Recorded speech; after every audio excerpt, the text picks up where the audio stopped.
I visited a federal detention facility in McAllen and saw firsthand the human tragedy unfolding along our southern border. The plight of these unaccompanied alien children has rightfully captured the national attention as we learn the details of their harrowing journeys. Equally as concerning, however, is the fact that unaccompanied children only make up 20% of those apprehended crossing the border illegally. And as the brave men and women of our Border Patrol are pulled away from their law enforcement duties to give humanitarian aid, drug cartels, human traffickers, individual criminals are exploiting this tragedy for their own criminal opportunities.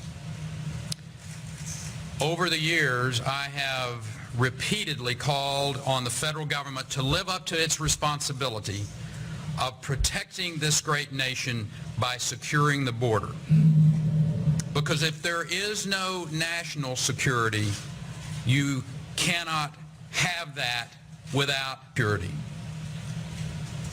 Since 2008, more than 203,000 criminal aliens have been booked into Texas county jails.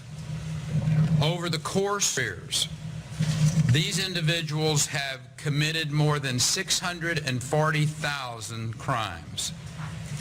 And that is in the state of Texas alone. This includes more than 3,000 homicides and almost 8,000 impacted forever. All because the federal government's lip service and empty promises. I will not stand idly by while our citizens are under assault and little children from Central America are detained in squalor. We are too good a country for that to occur. That is why today I am using my executive authority as governor of Texas and activating the National Guard. I've directed Adjutant General John Nichols to immediately prepare for deployment up to 1,000 of his troops in support of the Department of Public Safety's ongoing surge operation. It is codenamed Operation Strong Safety all along the border region. Prior to Operation Strong Safety, Texas has already invested $500 million in border security. That is a burden that Texas taxpayers should not have to burden themselves with.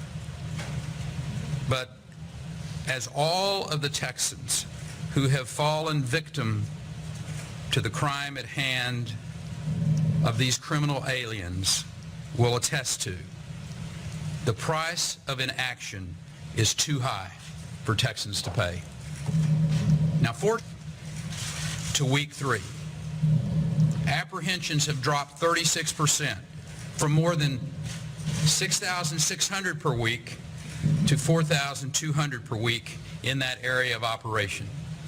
This is a clear indication that the increased patrol presence in the coordinated law enforcement efforts between our local, state, and federal partners, including the Department of Personnel, our Texas Parks and Wildlife wardens, and others, are having a deterrent effect on criminal and illegal activity along the border. The National Guard troops that I am deploying will support the state-led border surge by acting as a force multiplier on the ground and providing additional air assets beyond their current efforts. These additional resources will help combat the brutal Mexican drug cartels that are preying upon our communities, and also will help deter others